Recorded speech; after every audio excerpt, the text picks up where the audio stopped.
Do, do, do, do, do. Let's see if it fits. Blue, blue.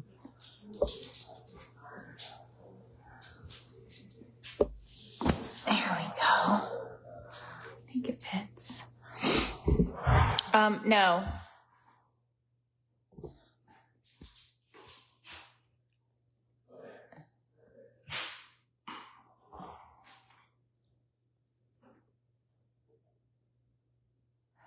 Good morning. Happy Monday. Hello, Donna and Tanisha. Hello, Jill. Jackson. Good morning, Karina and Mary. Girls. Hello, Marie. Good morning, Jennifer says with a question mark. Well, as my grandmother would say, we are on the right side of the dirt. Hello, Josie and Sarah and Donna and Jennifer and Brenda. Good morning, Lero? I don't know if I'm saying that right. Dottie and Misty. Girls, we need to stop chewing. Yvonne is here and Alicia and Shelly. Oh, right. How is everybody? We just got Brian off to school.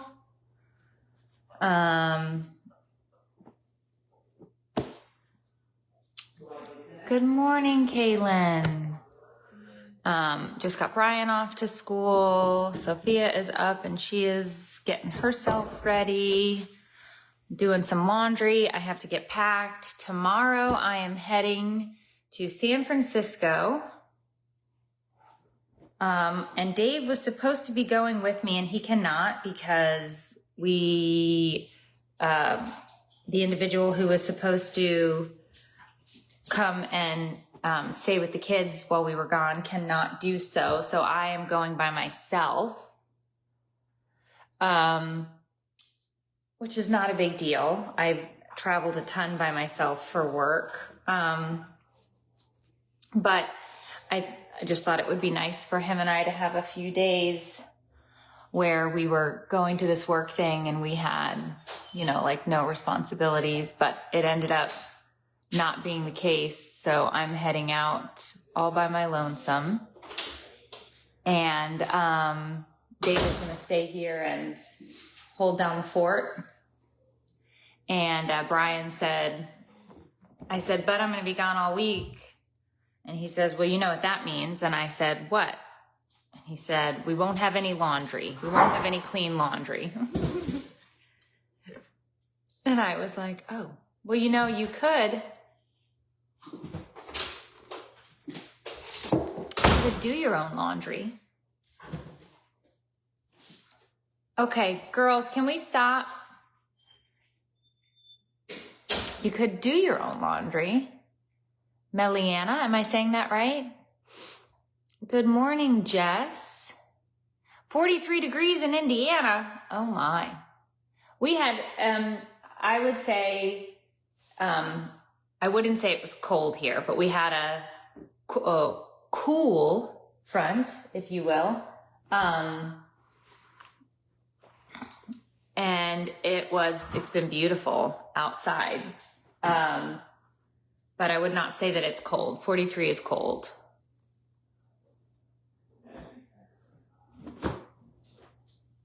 $43 is cold.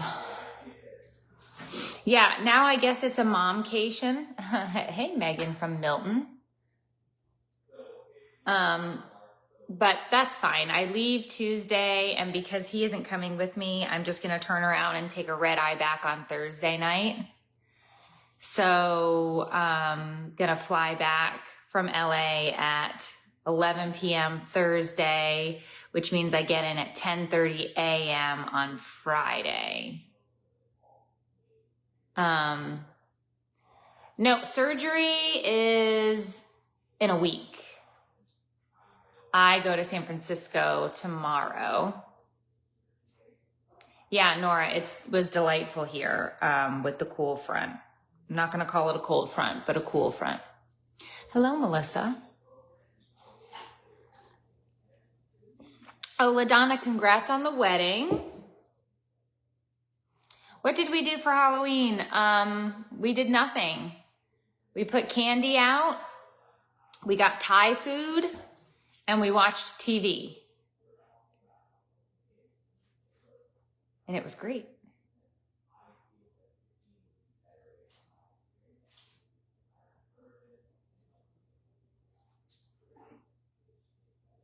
I'm watching from Australia. What time is it there?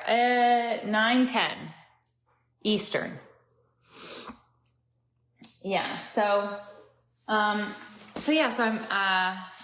heading to San Francisco, and I will, like I said, only be there Tuesday, Wednesday, Thursday. The work thing wraps at 12:30, so I have to wait from 12:30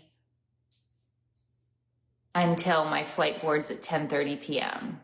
because there were no afternoon flights out.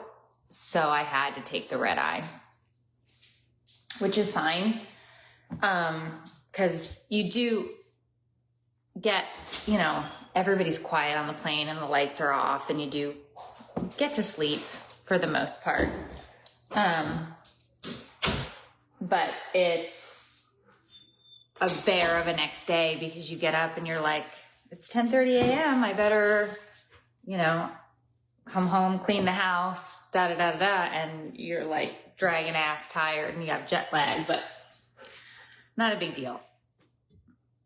Not a big deal. It actually gives me more time to be home. I hope I'll be going live while I'm away, Holly. The issue that I'll have is probably knowing what the hell time it is. Knowing what time it is, because I'll be at 3-hour time difference and I'll forget.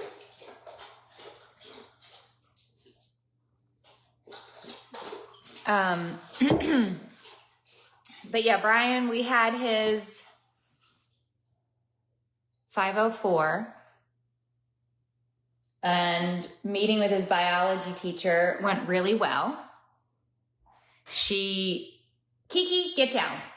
She said wonderful things about Brian and his participation and how hard he's trying.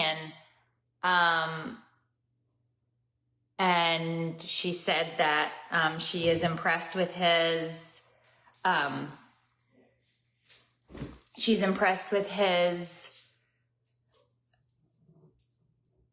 tenacity, if you will, to try and get, because here's the problem that he's facing.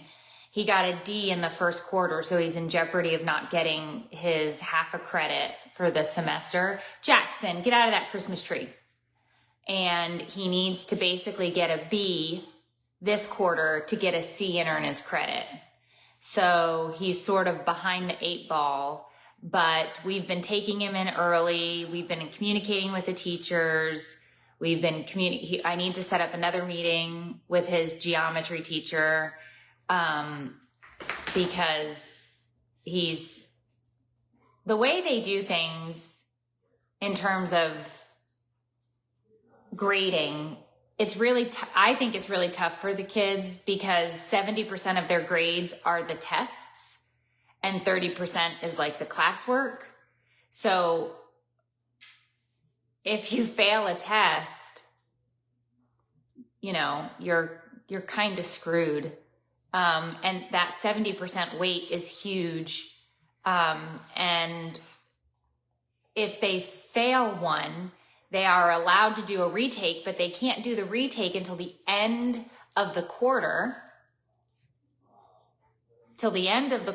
And my issue is if the kid failed it here in October and he can't retake it until December, is he going to remember the October crap in December to bump that grade up? And that to me is like, I can't remember yesterday's lunch and these kids,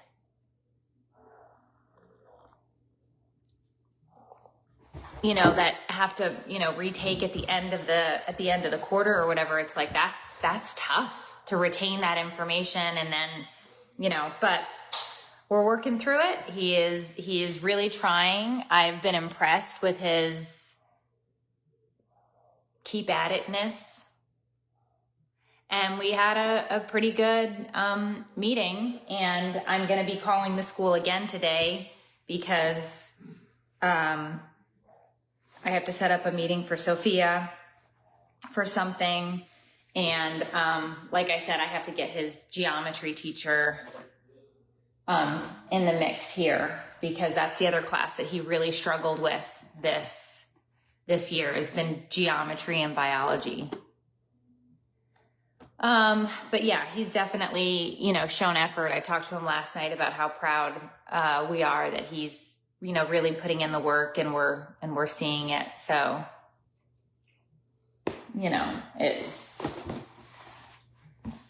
it's good.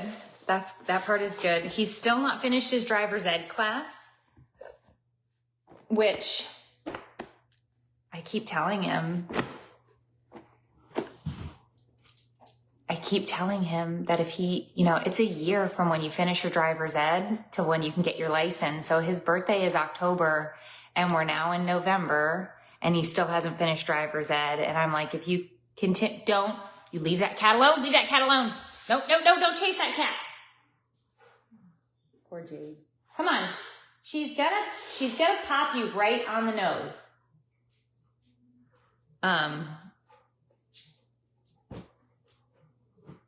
What was I saying?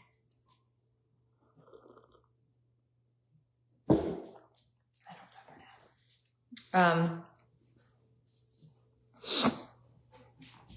now. He's like, I was like, dude, you're not going to get a license until like December. But I also said, I'm not going to rush you. When you get it, you get it.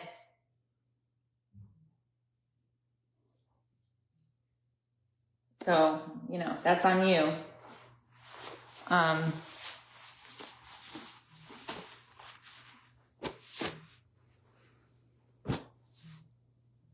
But yeah. Love is Blind reunion, somebody brought up. Love is Blind reunion, that whole season, what a train wreck. What a train wreck that season was. And Sparkle Megan did have a baby. She started dating somebody right after the show and found out she was pregnant 3 months into the relationship. I don't know if she's married.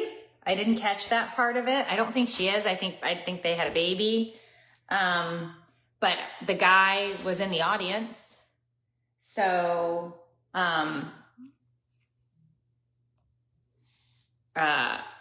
it was, interesting. Once again, I don't really care. I don't care at all, for being honest. Doesn't affect my life that Sparkle Megan had a baby with some guy named Paul. But it was interesting. I thought the most awkward exchanges were between Patrick and what's her name about the ring. Like, that was super weird. I felt like that was so odd. And I just don't understand why you'd want to keep the ring. So they're like, well, it's Patrick's. He gave it to her. And it's like, well, no, Netflix gave it to Patrick to give to her. Like, nobody paid for Netflix paid for the rings. Let's just all be clear on who purchased the ring, and that would be Netflix. So if anybody should get it back, it should be the props department at Netflix. And why would she want to keep it? Does she want to keep it because she wants to sell it? Because then she's just turning another profit, and they get paid for this show. So, I mean, what is this, like a bonus? Like, the whole thing is stupid. Are you still planning your vow renewal? Yes. But when I say planning, I really have nothing to do with it. I'm not planning it. The wedding planner at the Tringali Barn is planning it. Because it's basically a mock wedding that we're doing, or a mock renewal, so that they can get a lot of photos and advertising materials for people to have events there. And so we're not really picking things. We're kind of, they're kind of doing it, and we're along for the ride.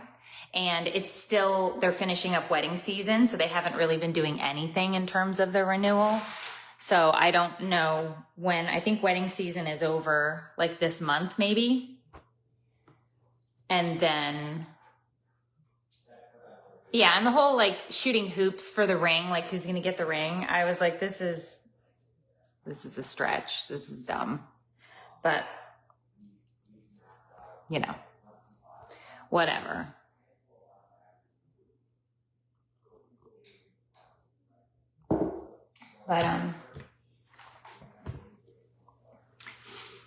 But yeah, I don't remember what I was saying.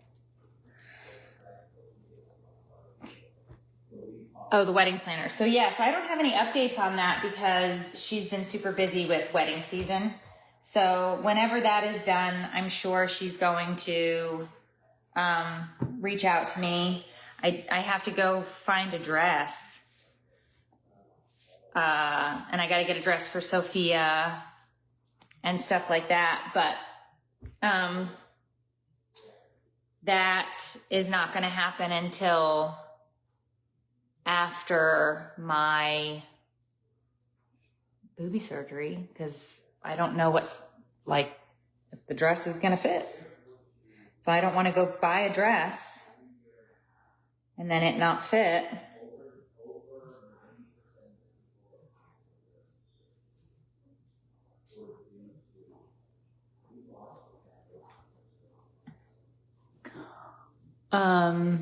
So yeah, good morning, Nicole. Hi, Lisa.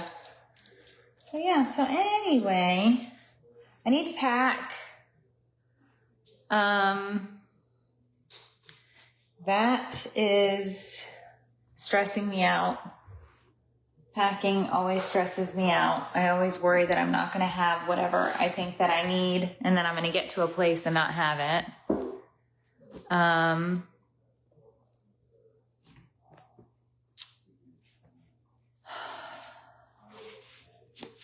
And go from there. But yeah. All right, that load of laundry is folded. No, I'm not going anywhere. Let me drink my coffee.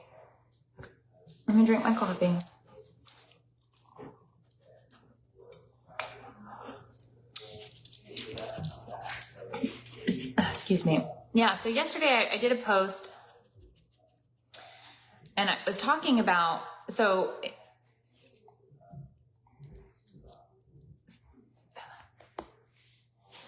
how long does it take for swelling to go down after boob job? I don't know.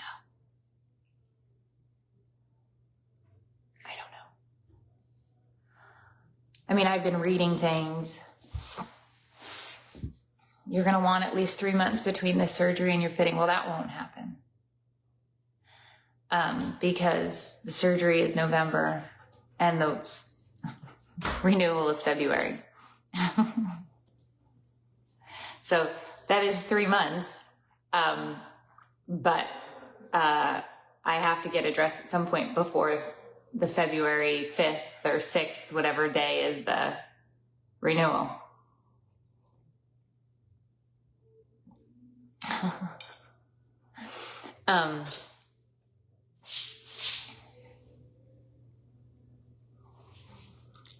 So we'll see. But yeah, so I was in an AA meeting yesterday, and if you don't know anything about AA, some meetings are speaker meetings. Some meetings, it's literally you just open up and people share. Some meetings are meditations. Some meetings are big book meetings. So it means you read out of the big book. Meetings are different meetings, different days, different groups. So anyway, yesterday's meeting that I was in was a speaker meeting. So somebody gave their story, their experience, strength, and hope is what they say. So somebody was giving their story, and then usually what they do is they propose a topic for discussion. And so yesterday's topic for discussion was authenticity. And authenticity has been a buzzword for years, right? For years. Leave that cat alone. Hey, Kiki. Authenticity has been a buzzword for years, where people online have been talking about it, and everybody's like, I just want to be my true, and you hear it on these dating shows, right? I just want to be my true authentic self. And it's like, yes, okay, everybody should be authentic. But what does authenticity really mean? And at the root of it, and what people yesterday in the meeting were talking about, and what I think resonated with me most, is that authenticity just means, it's a really fancy word for honesty. It's just a really fancy word for being honest. And I think what's difficult in life, and I don't think that this is something that is specific just to somebody with an ism, meaning like alcoholism, you know, an addiction or anything like that. I think being transparent and raw and honest with yourself can be extremely difficult to do in various stages and phases of life. I think it can be. So not only being honest with yourself, but then having the ability to be honest with others.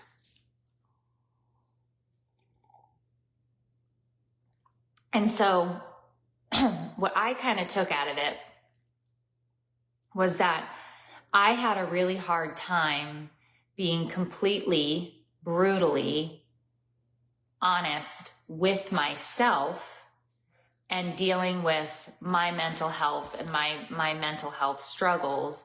And as a result of that, as I got older and my mental health struggles got bigger, I reached for alcohol as a way to quiet and as a way to numb and as a way to use it as a medication for my mental illness. And I could say that by doing that, I was absolutely not being honest with myself or with others. Leave the cat alone. This dog is ramped up. So I think for me, it was really highlighting that authenticity really is a gift, right? Like it is a gift. It is something that should be treasured and appreciated and enjoyed, because it's really hard to get to that point. I don't think raw, unadulterated honesty is something that is easy to obtain. I think we want to think, like, you know, like they always say, like, you know, it should be easy to tell the truth, or it should be easy to be honest about things. Or I don't think that's the case. I think we spend a lot of time as human beings lying to ourselves. And then as a result of that lie that we tell ourselves, we end up lying to others as a result. Like, I think that that's actually probably the much easier path, if you ask me. And I think we do it in like very micro, small ways at times. And then there are other times where it's this, you know, big, huge elephant in the room. And for me, I think that just having these conversations about, like this one yesterday in the meeting, about what does being authentic actually mean?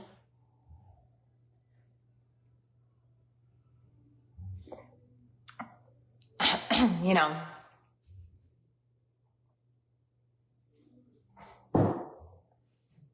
know, so I don't know. maybe I'm babbling, but I just found it I found the meeting yesterday interesting. I found people's shares interesting. I found the idea of why, people, when you break down why people lie to themselves, why do they lie to others? And never ends well.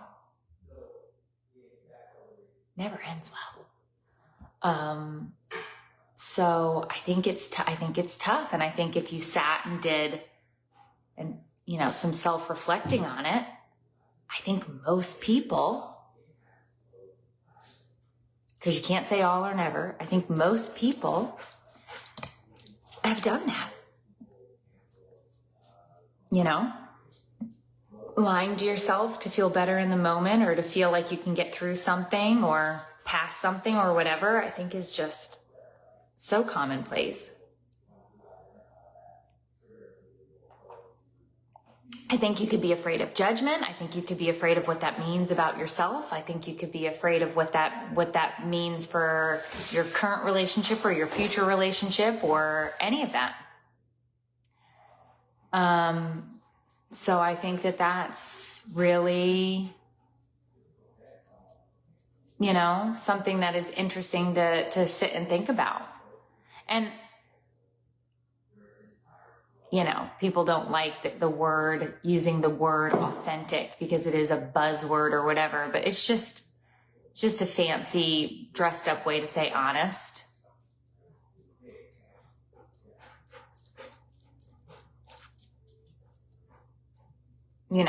I think it's just and I don't say that lightly because I think it's heavy. Honesty is heavy. I just think that can be hard. I think at times, especially in marriage or motherhood, you lie to yourself to get through something because you're just exhausted and completely spent and over it, and you put yourself last and you burn everything out. And that's a form of absolutely lying to yourself about, I don't really need to rest right now because I have to do XYZ. That isn't what I need. What I need is to finish this or to go do that. And it's like, no, what you needed was to rest because you're burnt the fuck out. But no, but then you feel guilty for resting, and then you feel shame for not getting this done, and then you do this, and then you do that, and it just piles on. I bet, don't chew on my blankets. Every one of my blankets has a hole in it from you chewing on my stuff. You have badness. Don't chew on my stuff. No, don't come up. Kiki, don't chew on my stuff. So that's what I think about that. I don't think any of it is easy. I also don't want to cast any judgment on people who have hid because they didn't feel like they could bear it, or hid from being honest because of their mental health or whatever. Like I did it for years and years and years and years and years until I was completely ready to start dealing with my own mental health crap.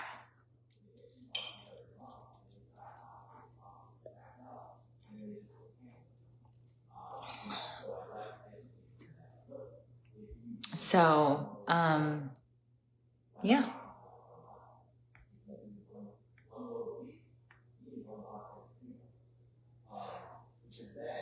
I think it's, yeah.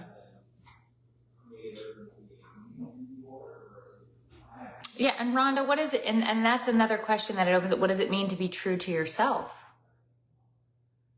Right? Can you be true with others if you aren't true with yourself? No, I don't think so. I don't think so at all. I think you have to figure out how to be truthful to yourself, accept yourself, and then you can offer that to others.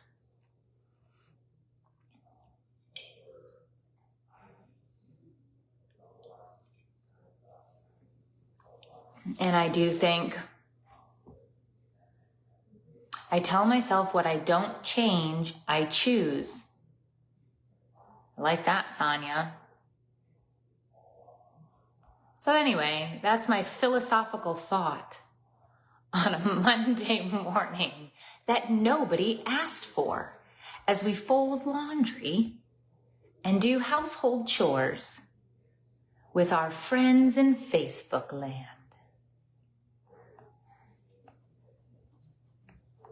How are you doing mentally? I'm so proud of you. You're doing the right thing, and you should be proud of yourself for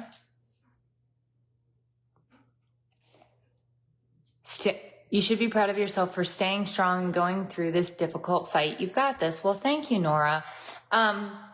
Here's what I'll tell you about this whole authenticity thing.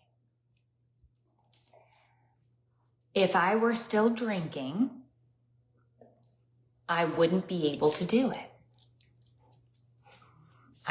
Because I wouldn't be able to be honest. I have to deal with my mental health, my marriage, being a mother, life, all of these things. And I have to do it without any type of substance that can numb my feelings, thoughts. And I think that is what's given me the ability to have raw, true honesty to myself or about myself in my life. Only because I have the ability, because I am completely sober, do I have the ability to really see all of this in front of me. It's the only reason I feel like I have it. And there are still days where I completely struggle with, what does this mean? You know, why do I do these things? Why do I do this? Why did I say that? But I mean, it's not like the struggle stops.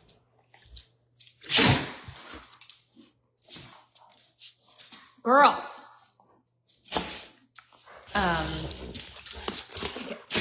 Stop. You know, the struggle doesn't stop.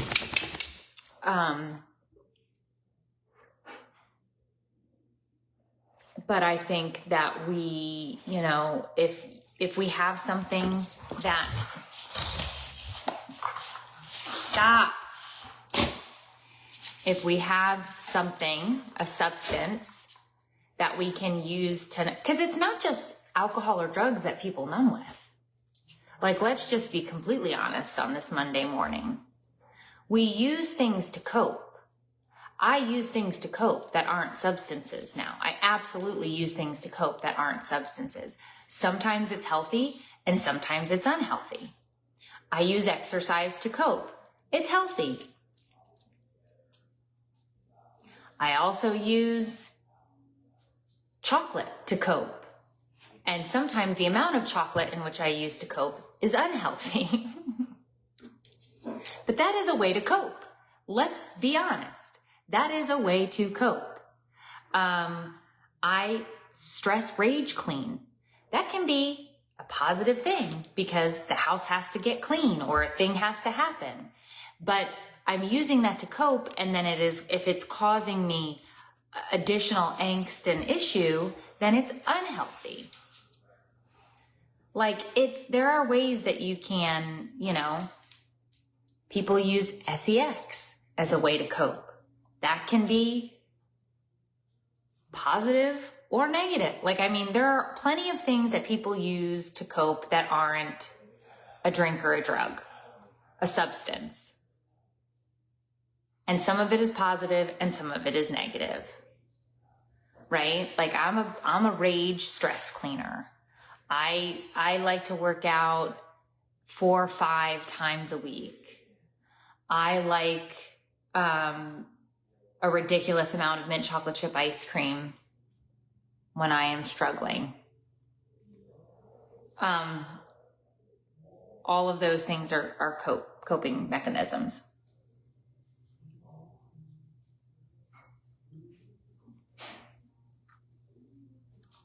My birds. in the morning. My plants, I go out, I water my plants, I fill my bird feeders. I'm using that to sort of set a tone, cope, manage. I would have never pegged myself as being the bird lady and the plant lady. Please pet your dogs. My dog is right here, laying at my feet. And the other one is trying to chase a cat that's in the office. We see you. Yeah. So none of them are being neglected. Yeah, I'm talking to you. You were chasing a cat again because you got high energy. High energy. You do.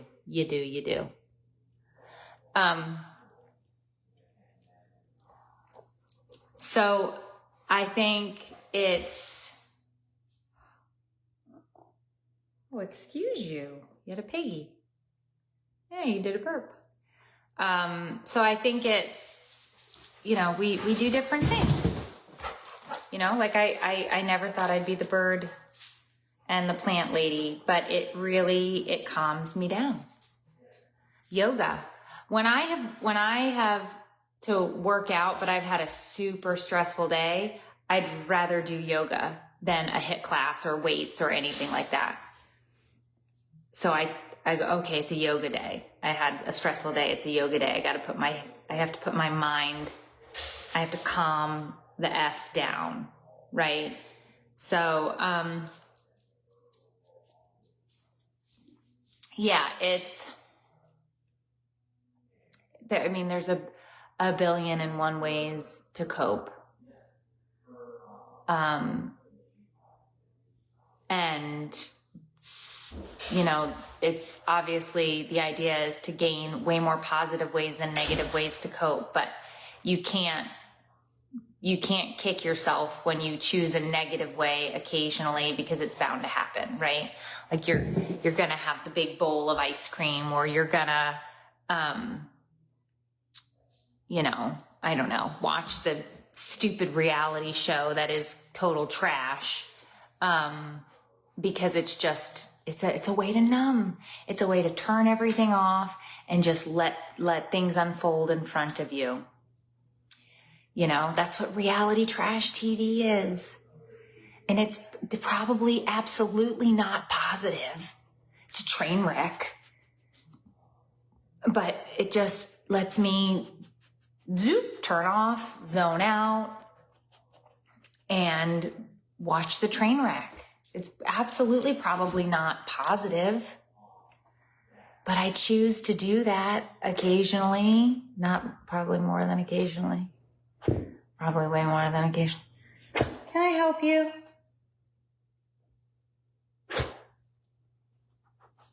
I do think one of the ways I will cope this winter season is I'm going to get the girls doggy advent calendars.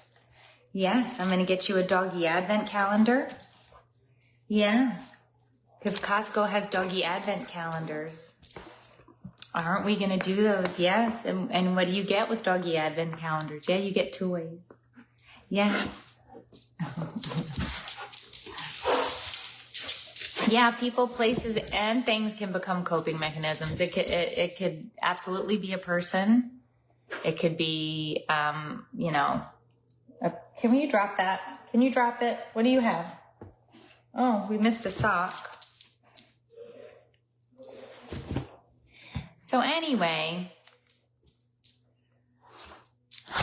I guess that's all for, I don't even, what do we even want to call it? Philosophical Monday. It got real deep there for a second. Oh, I also started, and I'm caught up on Married at First Sight.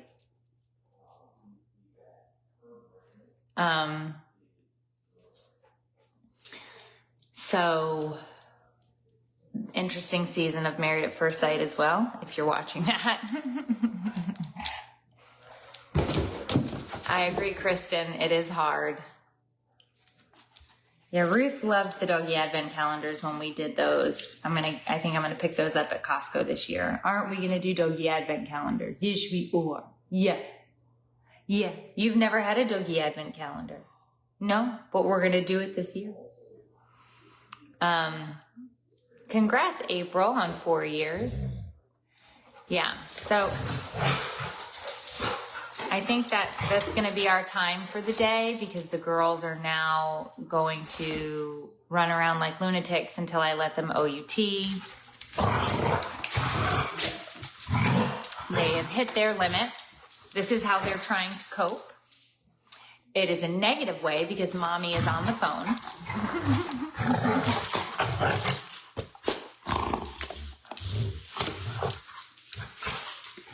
And I am going to go,